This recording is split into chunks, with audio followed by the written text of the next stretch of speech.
parce que Christian François Viala, si jamais on communique mal vers le consommateur, si on l'induit en erreur, il peut aussi se détourner complètement de ce média.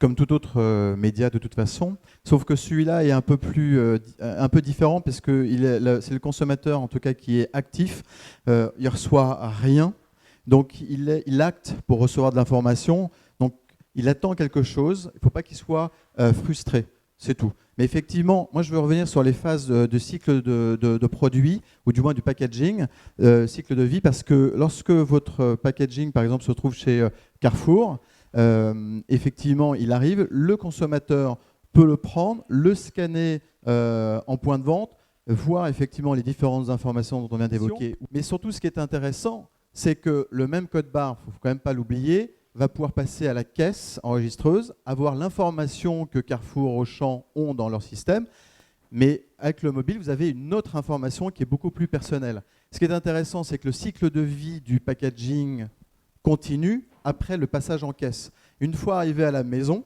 le code barre existe encore. Alors que jusqu'à présent, il n'existait plus, puisque rien d'autre ne pouvait le lire. Moi, je n'ai pas de douchette chez moi. Non. Le mobile le permet. Ça veut dire que derrière, vous allez avoir une communication encore plus directe, plus personnalisée, plus longue avec votre consommateur. Et ça, c'est totalement nouveau dans un cycle de vie d'un produit ou du moins d'un packaging. Et ce qu'il faut imaginer, c'est pas seulement de lui donner uniquement la composition des produits, uniquement l'information sur les allergènes, qui est à mon avis l'information de base, mais également lui raconter une histoire et éventuellement faire vivre cette histoire. C'est-à-dire que rien n'empêche quelqu'un qui n'aurait pas fini son petit paquet de gâteaux de le rescanner à un autre moment et d'avoir une autre histoire.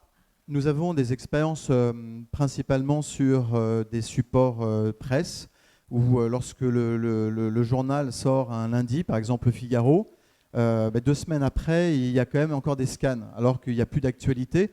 Mais effectivement, il y a une durée de vie des codes barres bien au-delà de l'acte d'achat. Je suis au régime. Merci.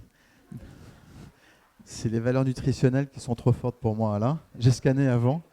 Ça dépend de la portion. Ouais. Donc voilà. Donc après, effectivement, c'est l'information avec le consommateur. Le consommateur, qu'est-ce qu'il cherche? Et ce n'est pas le même souhait en fonction de votre produit, évidemment, de vos clients que vous connaissez mieux que nous. Il ne faut pas rebalancer totalement, je suis d'accord, mais totalement un site web en attendant, oui, je suis d'accord. Hein. Mais par exemple, si vous avez du flash ou la vidéo 3D de votre bâtiment, ça ne passera pas sur un système de téléphone. Donc il faut juste adapter, avoir une information basique, effectivement, le site web qui fonctionne, ok, il n'est pas adapté, mais ça va.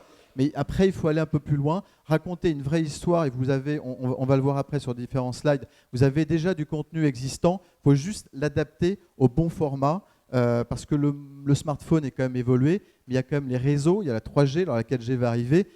Si vous faites des vidéos en streaming, c'est plus long. Donc il y a quand même un peu de technologie à prendre en compte, pas de flash, mais sinon c'est super simple et ça fonctionne très très bien. Mais je pense que tous, il faut qu'on apprenne à utiliser ce nouveau média en quelque sorte. Et je pense que c'est maintenant qu'il faut le faire. Aujourd'hui, on a entre guillemets un tiers des consommateurs qui sont équipés d'un téléphone intelligent. Quand en 2013, tout le monde l'aura, il faudra que tout le monde soit prêt à donner de l'information. Et ceux qui auront la compétence pour donner de la bonne information dans le bon format auront forcément un peu d'avance par rapport à ceux qui se mettront juste à l'application. Donc c'est maintenant qu'il faut entamer cette courbe d'apprentissage de ce nouveau moyen de communiquer.